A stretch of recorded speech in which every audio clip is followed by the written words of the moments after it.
Last 2 minutes!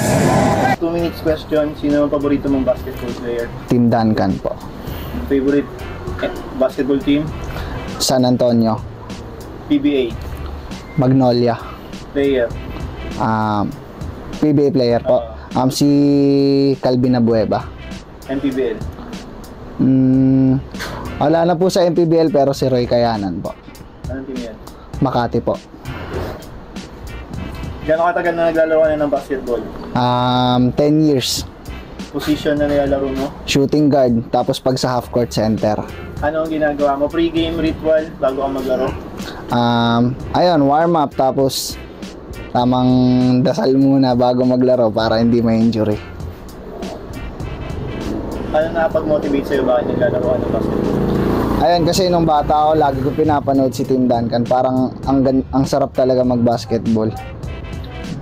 Nanalo ka na ba ng championship sa basketball? Apo, sa barangay po namin 7 beses na po kami nag-champion.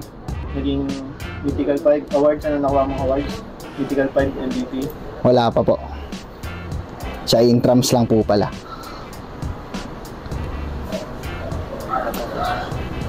Ayan, anong goal mo sa paglalaro ng basketball? Ayun, goal ko mag-enjoy tapos ayun nga, makasama ko yung mga kaibigan ko. Goal ko kung gawin yung mga gusto kong gawin sa basketball. Ayun. Last question.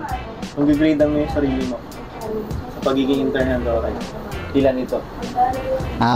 Tingin ko naman po mga around na sa 90% po pataas kasi pinipilit ko naman pong gawin yung best ko kahit nung dumating yung mga panahon na hindi ko na kinakaya.